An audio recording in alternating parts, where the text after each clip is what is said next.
Hello there and welcome to The Voyage. And in this episode it truly is a voyage. 600 nautical miles of mostly bluewater cruising north across the Tropic of Capricorn to paradise.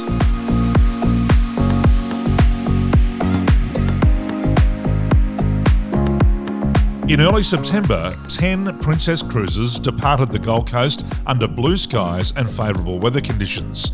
And while some had completed the journey before, others had never ventured into open ocean. Day 1, from the Gold Coast to Tangalooma, had crews of family and friends getting their sea legs.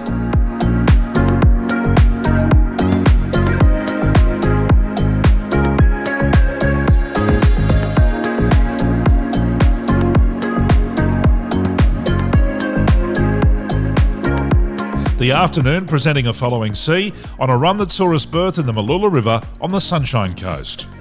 And it was here that Greg and the Princess team unveiled the first of many surprises on this trip, with a dinner and show thanks to Bentley.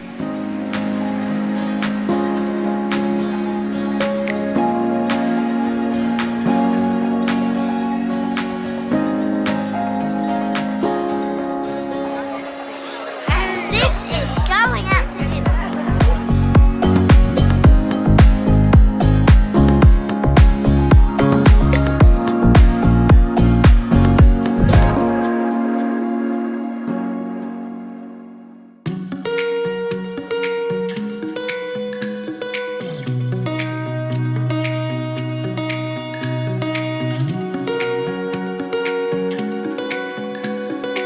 Day 2 saw an increase in the southeasterly trade, but with the following sea and high spirits, the Princess team aimed for a high tide crossing of the Wide Bay Bar.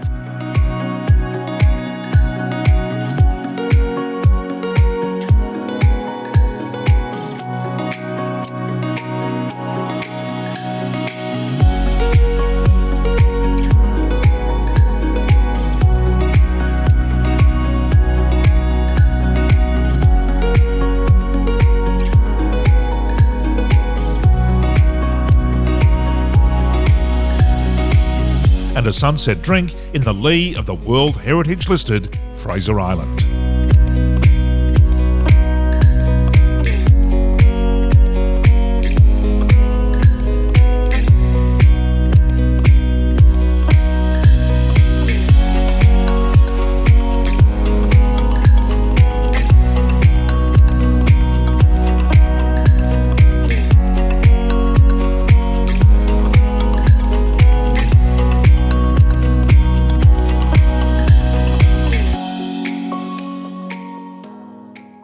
The Great Sandy Straits provided smooth waters and a terrific start to our third day running north, past Hervey Bay and onto Burnett Heads near Bundaberg. Dinner tonight was at the Lighthouse Tavern, which was a great locals find. It seems that everything is bigger in Bundy.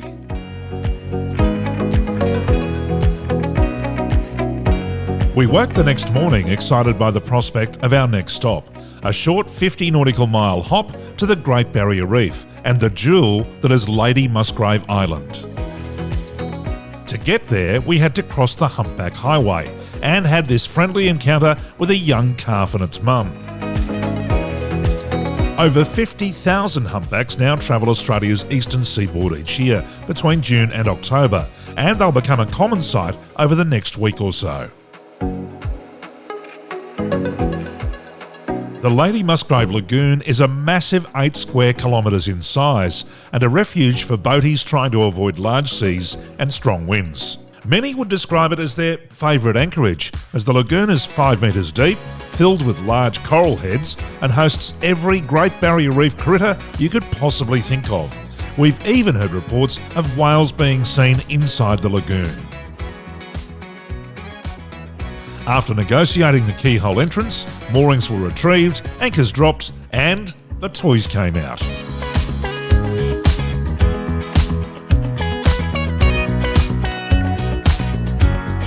So a lot of the guys came up with us last year.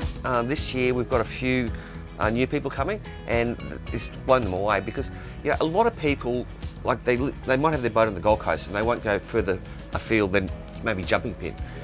They get to Tangalooma and they go, oh my God. And we just go, that's nothing. Wait till you get to Musgrave. Everyone's just amazed with the whole experience. It's been pretty special. And they understand about the weather. And Scott and I converse daily, well, actually every hour just about what we can see in front of us and making sure that it's a really memorable and comforting experience for our owners.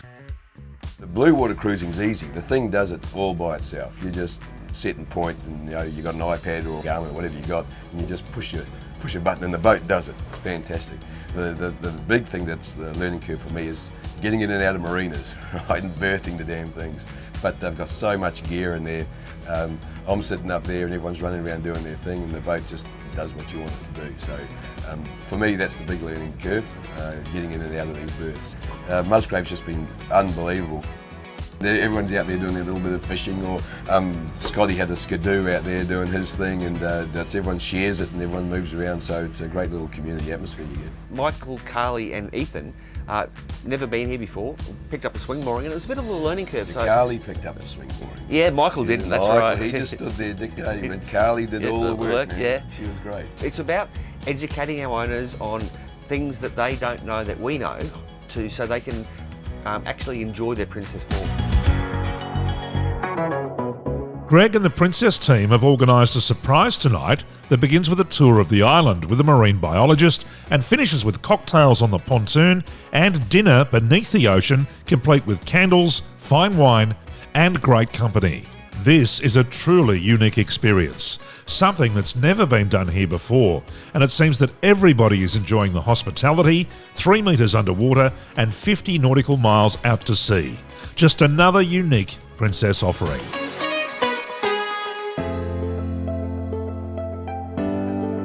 Next morning we woke early and prepared our craft for a 100 nautical mile day ahead. A comfortable 10 knots of southeasterly trade wind would provide a following sea and relatively calm conditions as we made our way north across the Tropic of Capricorn towards Keppel Bay Marina at Roslyn Bay, a facility almost purpose-built for a trip like this.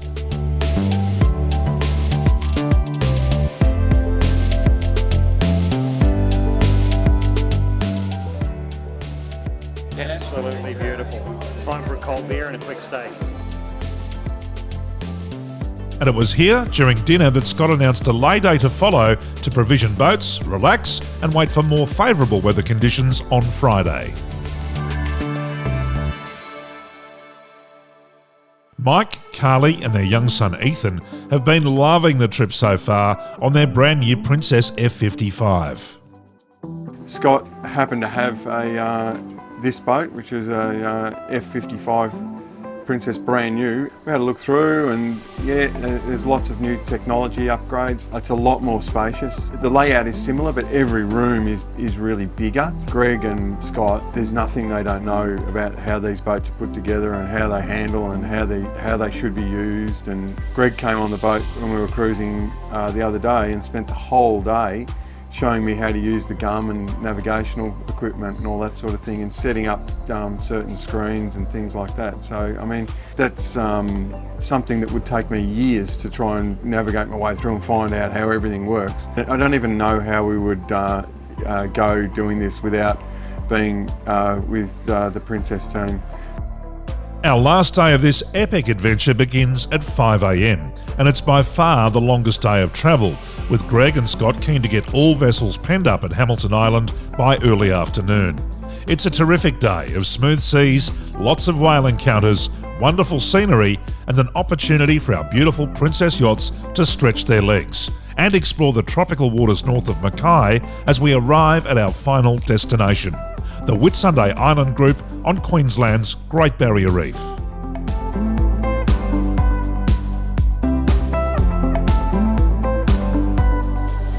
From the Gold Coast to here is 6 days. You know, we had 10 boats, 10 owners, a few new owners who were a bit nervous about the trip, but they all did exceptionally well. I mean, in fact, I'd give them a rating of 8.5 or 9 out of 10. I mean, you've got to understand, these guys are all business owners. They're switched on. You tell them once and they get it, you know. So it's just the fact of giving them a bit of tuition. In fact, by the end, they're off by themselves. One guy had never been past Tangalooma. He was out the front leading the pack by the 6th day. And there's really three things about this event. One is the trip north. Everyone really wants to be on this event. They get to learn from the Princess team, they get to know each other, and they get to experience what their boats are capable of. And then two, they're at Hamilton Island.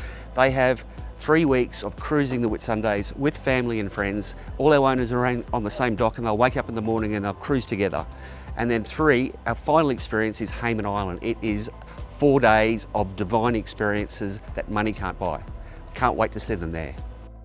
What an awesome week it's been, with thanks to Garmin and their range of chart plotters, autopilots, radar, live sonar and more. We've been able to follow this remarkable journey. Join us for more next time on The Voyage.